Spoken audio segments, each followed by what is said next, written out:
This is the all-new redesigned 2024 Ford Ranger 4x4 Lariat, but it has a secret, because under the hood, it doesn't have the 2.3-liter 4-cylinder EcoBoost, which is the base engine. This one has the 2.7-liter V6 twin-turbo, which is also found under the hood of the Ford Bronco and the Ford F-150.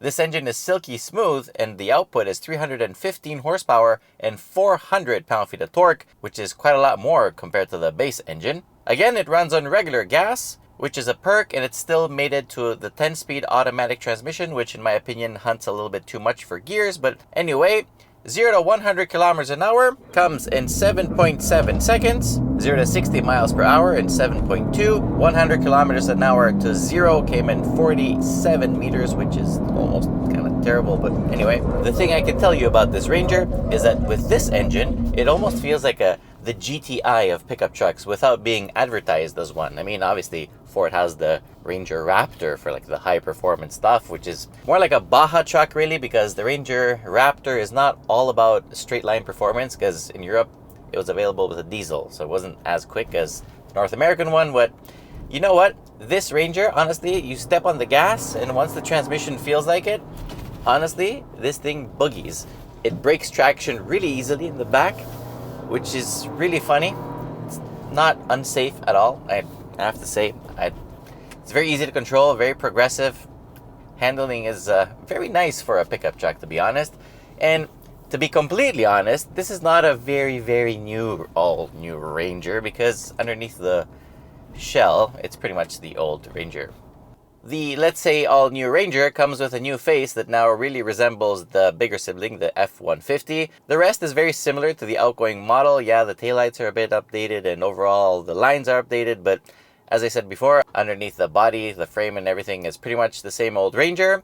The interior is a massive departure from the old one, because now it's completely redesigned. I do like the styling. It's not as luxurious as, let's say, a GMC Canyon Denali, but it's still pretty nice in here. It has some nice ambient lighting, a very big horizontal screen in the center of the dash. It has a very nice digital instrument cluster. It has very good technology, so driving assistants are all there, safety, collision stuff, all there, automatic parking there. Of course, it has lots of driving modes, which include a few off-road modes.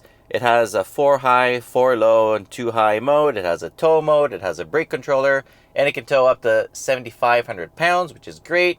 The payload is a maximum of 1,711 pounds, but you should always check the door sticker to make sure how much exactly yours can tow and haul. The interior is well made. The materials are exactly what you would expect in this kind of category. So you have mostly hard plastics with a touch of plushness in certain areas. It has really good cameras also, so when you're off-roading, you can have cameras so you can like be checking your surrounding areas. You have a camera for hooking up your hitch in the back. All good there. It supports wireless Apple CarPlay and Android Auto. It has a wireless charger. I do need to confess though that CarPlay isn't without its glitches. Roominess is great for 5 adults. I mean, I'm sitting here really comfortably. The seat feels great. It's also heated. You have a heated wheel as well. The adjustments are pretty nice, because I can set myself up to almost car-like style-like position. Like, this really doesn't feel like I'm driving a truck. It feels like more like an Escape, like more an SUV. The one complaint I do have is that the cover underneath the steering column is pretty hefty. So sometimes my foot gets caught on it. So I don't have a lot of foot room, to be honest. And let's say if I was wearing work boots, it'd probably be a lot worse. Other than that, everything is fine up here. Passengers in the back also have pretty good room. You can fit 3 adults with minor compromises, and also you can lift the seat bottom to hide some stuff in the back. The bed is a 5-foot bed. It has adequate capacity for the overall size of the truck. It has some neat anchors and some plugs. All good there. On the road, the Ranger is pretty plush. It's taking advantage of its long suspension travel and the beefy tires, so over city imperfections, it rides quite nicely.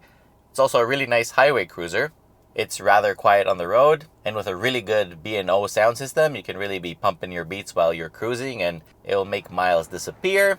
And when you decide to go off-road, well, we know that this Ranger with the FX4 package is really capable. The approach angle is 30.2 degrees, the departure angle is 25, The breakover ramp angle is 23 degrees. And as you can see here, I'm putting it through its paces in this really difficult off-road path. But yeah, we know the Ranger with the FX4 package is pretty good.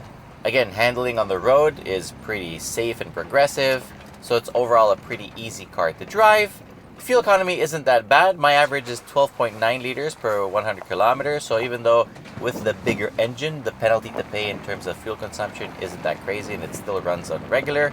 Ground clearance is 9.3 inches. The truck weighs 4,415 pounds. It's 5.3 meters long, but it's not too tall, so you can still park underground.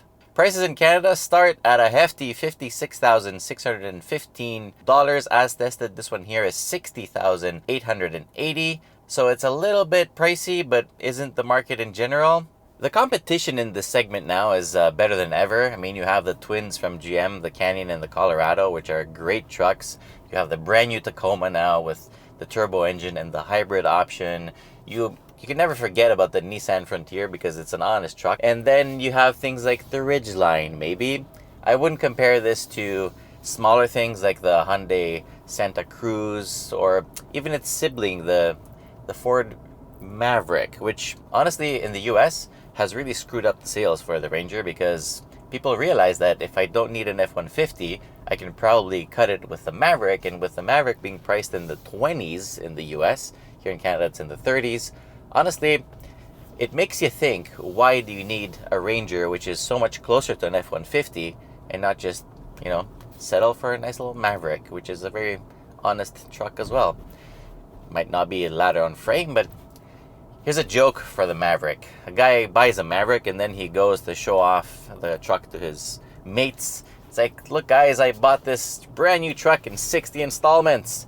His buddy goes, that's obviously just the first installment, right?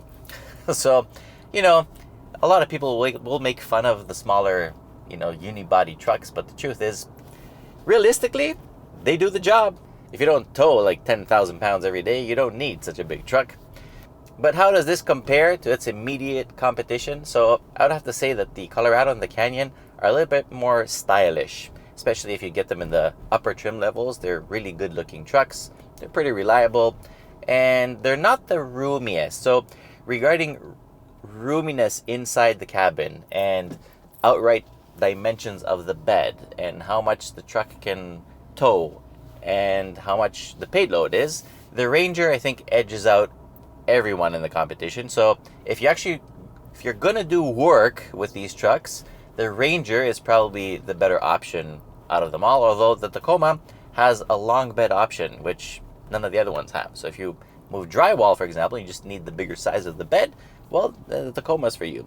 I have to say that they're all so closely priced and they're all like so similarly spec'd that honestly it's down to personal preference and what kind of a deal you can score at the dealership. So shop around.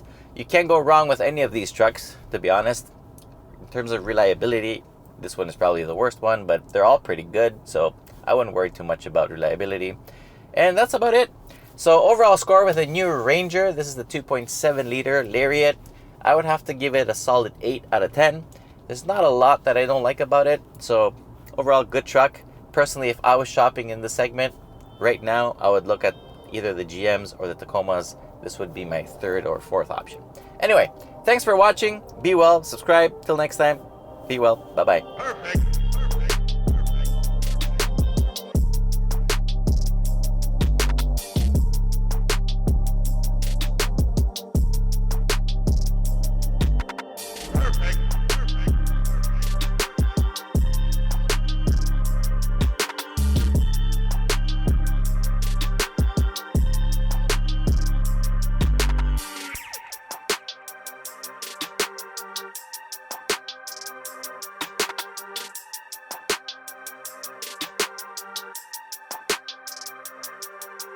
Perfect.